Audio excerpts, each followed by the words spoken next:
What are some of the biggest misconceptions that you hear often from people about real estate? I think the biggest one is I have to do it by myself. I've always wanted to be the person that's going to help the next person avoid the mistakes that I made. And I always made a promise to myself that I'm going to do that. Well, what do you know about real estate agent at 13? Like how? So at 13, I was like, okay, like one day I'm going to own my own home. And I was just so confident with that. The messages that I get afterwards where people are like, thank you so much for this. I needed this. I'm like, honestly, I did my job. Even if you don't work with me, the fact that I'm able to educate you and you're able to take that and to be able to help yourself buy a property or do whatever you need to do for yourself, that's all I wanted. This episode of Creative Connect Live podcast is sponsored by BMO, Bank of Montreal. BMO, Yonge and Harbor Branch presents Corex Creative Connect Live podcast to bring you voices in finance. You will hear about the power of advice and the importance of taking action with your finances. Act now with BMO by booking a full financial review with one of our personal bankers at Yonge and Harbor Branch and call our service line at 416-360-3680 to set and achieve your goals. Event attendees are eligible to receive a one-time $250 credit when you open a new business banking account. This offer expires February 28th, 2025. BMO Bank of Montreal is here to help you make real financial progress. The speakers are not BMO employees, and their advice is not endorsed by BMO. BMO encourages you to visit your local branch for advice to boldly grow the good in business and in life. Welcome back to Creative Connect. My name is Dwayne Holness, and I am a creative entrepreneur, business owner, and a dreamer. I've been dreaming my whole life, and I am living my dreams. And I've been fortunate enough to experience many things, traveling based off of my dream and working with some of the finest in the industry. And I'm just here to create a space. You know, I'm here to create a vulnerable space, an open space. We are all human. We all make mistakes and we all need to learn, because once you stop learning, then there's no more life. So we can all learn from someone. And this space is just for that. And I'm hoping that you guys take something away. I'm super grateful you guys are out here on the coldest day of the year. So, you know, I'm very thankful for that, you know, and I'm hoping that you guys enjoy this next conversation. Right now, I want to introduce Abi Adu. Let's give it up for her. And Abigail is very special because she's helped me a lot. So I found it right, especially when we talk about home ownership, when we talk about asset building. A lot of people of our culture find it near impossible to own a home, when sometimes we're probably closer than we think. So Abigail has been on her journey, and he has been able to help me close on my second home, which was smooth. Actually, it was smooth. So you know, I'm grateful. I'm grateful because I never thought, like, you know, I got my first one, but I never thought I would be able to get to the second one. But you made it super easy for me, and I want to give you thanks. So let's get into some conversations here. I want to wheel it back a little bit. When it comes to home ownership and investing, you were one of the, I would say, few people that I know that started at a younger age. Can you give us a little bit of background about yourself? And let's start there at that young, tender age where you first got into just investment. Okay. So this journey started in 2008 when my parents bought their first house. I was a young, curious girl, and I was really intrigued of the process of buying a home. And honestly, like, my parents being so great, they actually allowed me to be part of that process. So I was actually the person that actually found a real estate agent, and her name was Olga. You finding a real estate agent at what age? 13. Okay, keep going, keep going. I'm blowing. Go ahead. Yeah, so I found the real estate agent, and she was also intrigued by the fact that like a 13-year-old girl is so interested in the process. Of course, my parents were doing the heavy hitting and they're figuring out the things behind it, but they actually involved me in the process and actually allowing me to give my input and stuff like that. And that was very pivotal for me because they planted a seed that I never knew that would be manifested today. So that was kind of the turning point for me. And from there, like I just always loved real estate. Like I was that girl that was going on Kijiji, looking at house listings and stuff. And it changed the game for me, to be honest. Well, what do you know about real estate agent at 13? Like how Sway? Honestly, I just like, it was just the start of it. I just wanted to get a house. We were living in an apartment building and I wanted to have upstairs so badly. Like that was the biggest thing for me, just having an upstairs. But going through that process made me realize, oh, I one day want to own a home too. So at 13, I was like, okay, like one day I'm going to own my own home. And I was just so confident with that. I didn't know how I was going to get there or anything like that. But I knew that like now that I look back, like I know that like that set the foundation for me. Wow. Yeah. So after getting into like this desire of, and that's so deep because the desire of getting a second floor. Yeah. A lot of us grew up in apartment buildings without a second floor. So for you to finally be able to get to that feeling of like, yo, I could run upstairs. Yeah. And it's still my house. It's not my friend's house, but it's my house. Yeah. What for you, like, what did that do for you as a child? Like, how did that shape your direction that you're in today? I think as a concept of, I remember we would go to like family friend's house and like they would have stairs. I don't know if you guys remember this, just going down the stairs on your bum. I just wanted to do that, to be honest. Wow. So that concept always stuck in my head. Like I didn't get a chance to like have stairs to go down, and I just wanted to do that. And I think just being able to be part of that process of being able to see my parents move from this place to the next place and actually move, it was amazing for me. It was amazing to be able to see like, oh wow, my parents own a home. And I was part of that process. Wow. Yeah. Wow. That's amazing. So, for you, like, what were some of the biggest challenges, especially being so young? What for you was the biggest challenge in terms of getting into like investments and real estate? I'm going to say the lack of guidance, to be honest. As much as I was curious and I wanted to get into real estate, I didn't have a mentor going into this. I didn't have somebody that looked like me that was going to be teaching me, okay, this is how you do it, or this is what you should be doing. So that was actually something that was really hard because in doing so, when I was closing my first property, I almost lost my property because I trusted the wrong individuals because I didn't know. So when you say you almost lost, what does that mean? When I was closing my first property, I had to close private. And I didn't have to. Now that I'm a mortgage agent today and I look at my profile, I'm like, yeah, I could have closed that with my eyes closed. But given the fact that I didn't trust the right individual to help me with that process, led me to actually have to find a private lender on my own at the age of 19. Wow. To close that deal. And I didn't have to do that. And in doing that, I lost over $20,000 basically in just mortgage fees alone.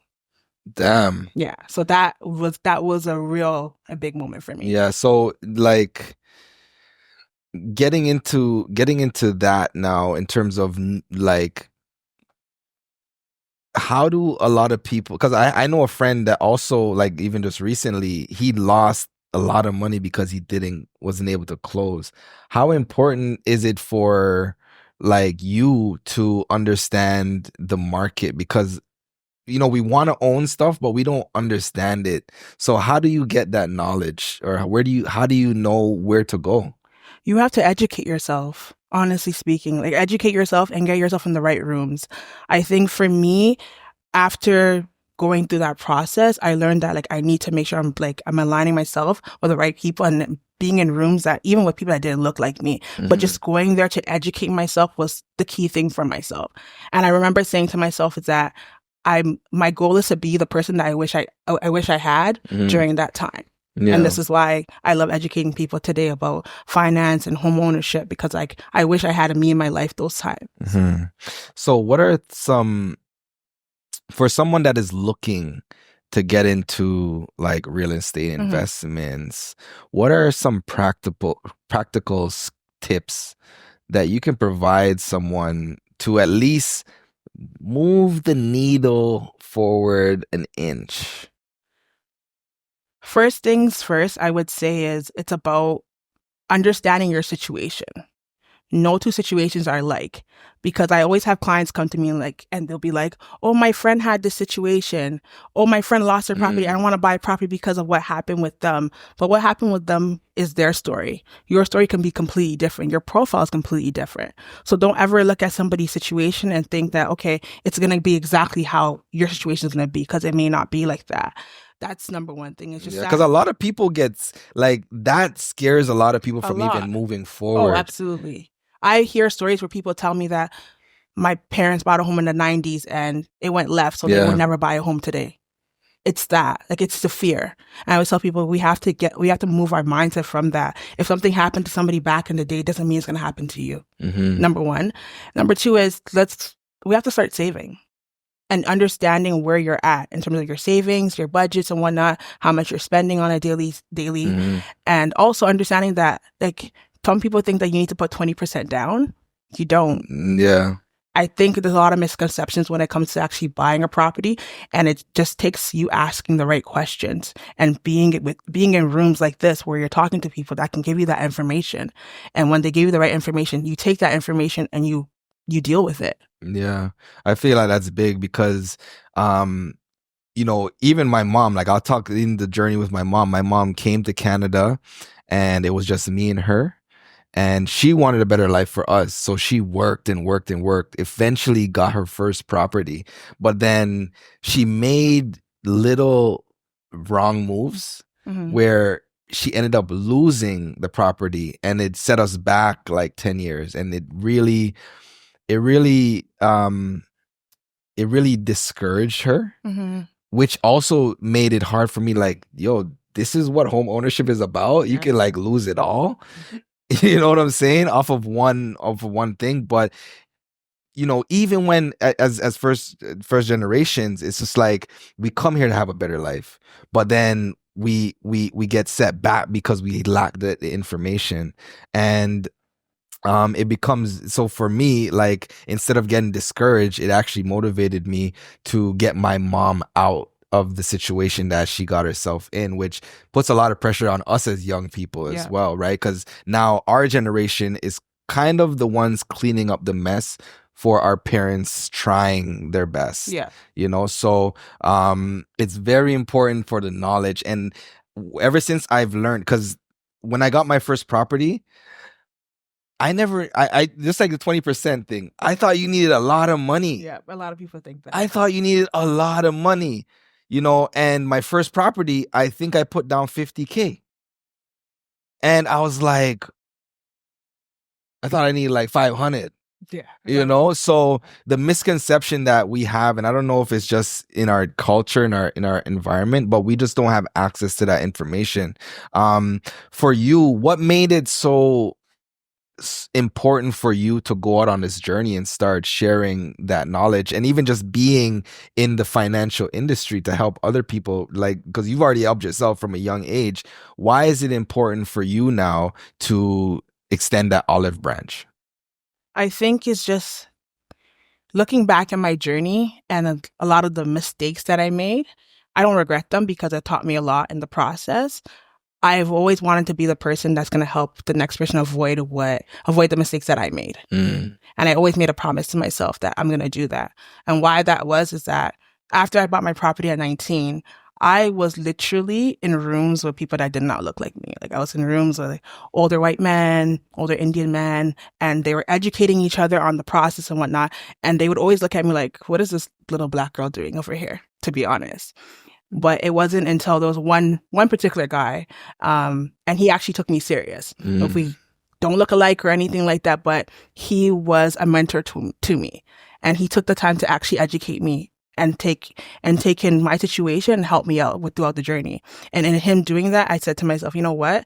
All this knowledge that I'm taking in for the next years of my life, I know that in the future, one day I'm going to be educating other people. And that's why I started a platform called Mortgage Mondays on Instagram. And I started educating people about mortgages. Yo, Mortgage Mondays on our Instagram is fire. If you guys are not following, you guys check out that.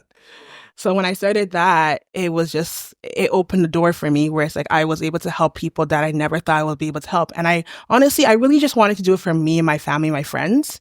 But then it was like, it'd be selfish of me not to be able to share it with other people. And I'm like, if God's instilling all this knowledge inside of me, how can I hold back and not share with other people? As scared as I am to do it, at the end of the day, it's a gift that God has given me. How can I not share it with others? Amen. Amen. Amen.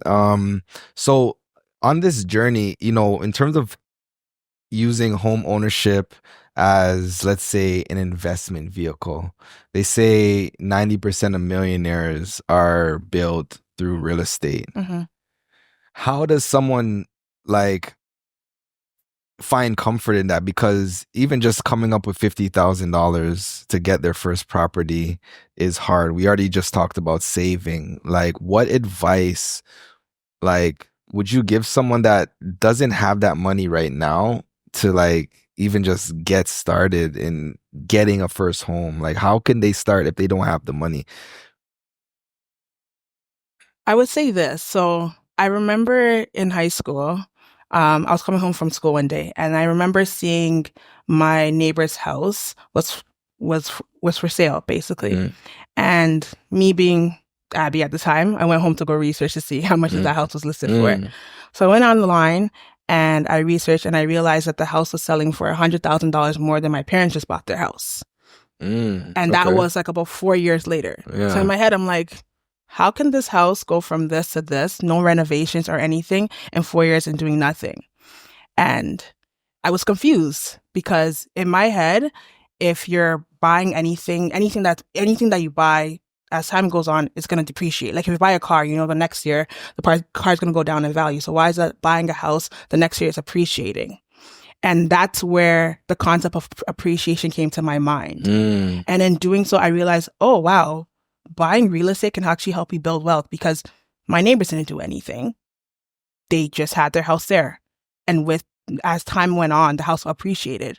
So that's just having that mindset is what changed the narrative for me per se. And of course, at that time, I didn't have any money. But what I was doing, I was researching. I was researching to the point where when that opportunity came up for me, that's when I was able to go get my own property. And it doesn't mean that you have to do it right away, because that happened when I was 15. I didn't buy my property until I was 19. So 4 years later. So it's just about planting that seed for yourself, and then just talking to yourself and also educating yourself on the process that, you know what, I'm here right now, but this is where I want to get to, and it's possible. Yeah. So what are some of the, real estate is just a big term. What are some of the biggest misconceptions that you hear often from people about real estate? I think the biggest one is I have to do it by myself. Okay. And I always tell people, honestly speaking, you don't have to do it by yourself. It doesn't make you any less of a person if you go buy a property with your sibling, with your mom and your dad, or somebody that you trust, of course. That's a big one, because you don't want to just buy property with just anybody. But you don't only have to do it by yourself. You can buy a property with somebody else, and it's still an accomplishment for yourself. Another thing is about the amount of down payment that you have to put in. I feel like everyone comes to me and tells me that I need 20% down at all times, or you need to have an 800 credit score to get a property. You don't. I've had people where I've helped them buy a property and their credit scores in the low 600s. Yeah, it's not impossible.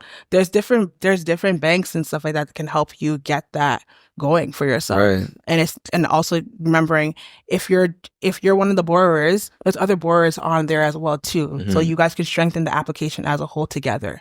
So it's not just about one person that's ruining the whole application. Wow, that's incredible. So for you now, being in real estate, in mortgages, and dealing with so many people, is there a story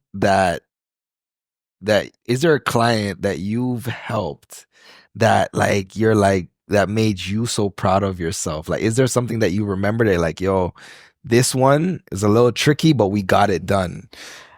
There's a couple of them. I think last year, or it was about a year and a half ago, I had a client that came to me and she bought 2 houses.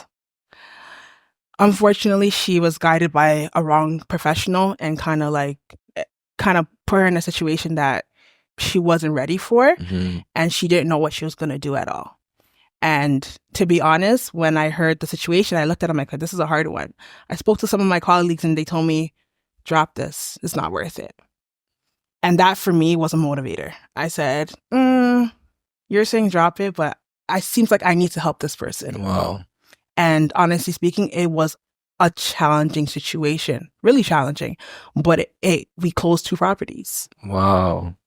That's amazing. Yeah. That is amazing. So like now on the path of like one, solidifying yourself in this space, but the education part of it, how do you feel that your journey is, and being online, like why do you feel it's necessary for you to now step out in these spaces? Because why do you do it? I see you online like talking about a lot of stuff, whether it's interest rates and mortgages and all that stuff. Like, how do you feel that this information is going to benefit our community? I think just getting back to the basics and talking to people about the basic things of real estate, things that we think that everybody feels like everyone knows, but we actually all don't know. Like, what is a mortgage? People, okay, I'm going to get a mortgage, but some people don't even know what a mortgage is. And I feel like it's important for me to be able to share that, because these are questions that I had when I was going through the process and I wanted answers to it. And I had to go through so many different channels to get the answers. So I'm like, why can't I just have a platform that provides those answers? It could be the simplest things where what is your credit score? What does that mean when you're buying a property and stuff, and then explaining it. Whether I'm explaining it in 2 minutes, 3 minutes, what makes a difference for me is the fact that the messages that I get afterwards where people are like, thank you so much for this. I needed this. I'm like, honestly, I did my job. Even if you don't work with me, the fact that I'm able to educate you and you're able to take that and to be able to help yourself buy a property or do whatever you need to do for yourself, that's all I wanted. Yeah. That's amazing. And things like, I guess like I would like to hear your point on it, is house prices in Canada. It's crazy. Yeah. And interest rates are crazy. So there's times where people are like, I'm not going to buy now because this is high. Or I'm not going to buy now because interest rates are high and I'm going to wait for the property prices to go down. Or like, is there even, what is this thing about waiting to buy? Like, is there a right time to buy real estate? I don't think there's a right time for everyone to buy real estate, but it's the right time for you to buy real estate. That's big. That's big. I like that. It comes down to that. Say that. Hold on. Let's say that one more time and just slow it down again. I don't think there's a right time for everyone to buy real estate, but there's a right time for you to buy real estate. And that's all that matters. Yeah. Whenever your situation is in that place where it makes sense for you and your family, then you go buy it. Some people, when the interest rates were at 6%, some people could afford to buy that property at that level. And if you could afford to buy it, you buy it at that level. If you have to wait for it to come down, then you wait for it to come down. But it's about you and your situation. There's no two situations that are alike. Yeah. So for you, how does it feel, like, especially like, and I'm trying to get into this space of breaking generational curses, like what does that mean for you? And what does that even look like for you? Honestly, I actually like to call it generational patterns. Okay. Because I feel like it's like habits that is passed down from what you see in the home, to be honest. Sometimes it's not even a curse that's upon us. Maybe it's just things that you see your parents doing, and then the kids are doing the same thing. And buying everything on sale. Things like that, honestly. So it's about changing your money mindset, to be honest. I really feel like we have to start having those conversations. I think she was mentioning beforehand, like the conversations of parents talking about finances with their kids, that's not usual. Yeah, I never had it. It's not a usual thing to happen, like, at all. Like, even for me, like, I remember when I wanted to buy the property, my property at 19, I made a PowerPoint for my parents. Oh, wow. Yeah, I made a whole PowerPoint. At 19? I made a whole PowerPoint. Wow. And I went to them and explained to them, and then what it was like, my dad knew my spending habits, and he was really skeptical about it, because he's like, okay, my daughter doesn't even save her money, so what do you want to do to buying a house? Which is rightfully so, I get it. Mm-hmm. But when they seen how serious I was about, like, actually getting the information and whatnot, that's when my mom was like, you know what, let me support her in doing this. And honestly speaking, like, I'm so grateful that she was able to do that, because that started something that I didn't even know would help me till this day. Like, wow. Having that support. And I feel like it goes back to having the conversation with your family members and whatnot.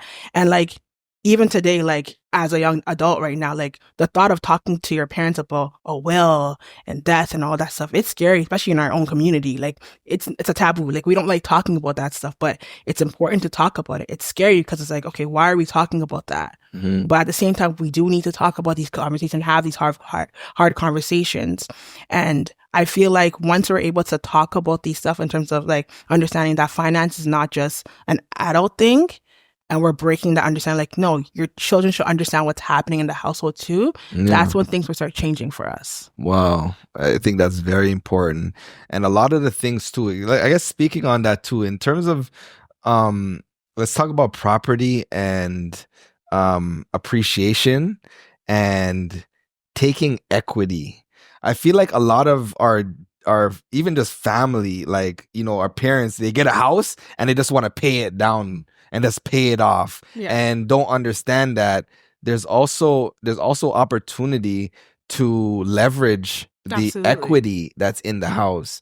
What would you say about, like, that sort of strategy in terms of doing that? Because I'm in the process of thinking about doing that, but I'm still trying to get more information because I don't know everything. So this is just me trying to get free consultation right now. The process of using equity from your house, it's a good one. However, you have to be strategic with what you're doing, because you don't want to just pull out money and just spend it aimlessly. Mm-hmm. That's the thing, is that a lot of people will take the money out and they don't know what they're doing with the money. You have to understand that you need to make your money work for you. Yeah. If you actually have that knowledge and have that understanding, then no problem. So when people come to me and ask me, like, okay, Abby, should I take out equity? I'm like, okay, what are you doing with the equity? Oh, I'm like, then don't take it out. Mm-hmm. Refinancing is good if you have a plan with it. If you don't have a plan with it, don't do it. And that's why I like to do real estate action plans, because we're going to take our time, assess your situation to see, okay, how are we going to pull out this money and what are we going to do with it? Mm-hmm. Does it make sense to take out equity out of your house to pay off all your debt? Mm-hmm. Sometimes it does. Sometimes it doesn't. Right? But you need to have an understanding of that. And for me, honestly speaking, doing that was very important for me and helped me, because that was what helped me get my second property, was refinancing my first property to be able to get money for my second one. Because on a regular salary, like, you don't have money to do that. I don't, like, no one has it like that. I mean, not no one, but the majority of people, we don't have it like that to do that. But refinancing my property, I was like, okay, you know what? I'm going to take this money out and then put it into another property. Right. And you're able to do that. But like I said, if you're going to do it, you have to have a plan in place. What are you doing it for? What property are you buying? Right. Is the property you're buying, does it make sense for you? Does it not make sense for you? Yeah. So I guess as a creative, you know, that owns a property and is looking to refinance or whatever, like, yo, I'm thinking about reinvesting in my dream. You know, I'm thinking about, like, because, you know, and these are things that I also think is an opportunity as well. Is, like, you know, the fact that there's equity and there's these things and you can pull out a certain amount, as you said, in terms of having a plan. And if it's let's say for my dream, I believe in my dream so much, because I know it's a standard to take your money out, put it into another property, put it into another property. But I might want to put it into my dream, into your business. Yeah. And there's nothing wrong with that, as long as that business is going to be producing you income and actually helping you get to the next level. There's nothing wrong with that either. So I feel like it's more so just not about just taking the equity out to buy another property, but taking the equity out to get you another vehicle that's going to help you make more money. It's more so that. Nice. Okay.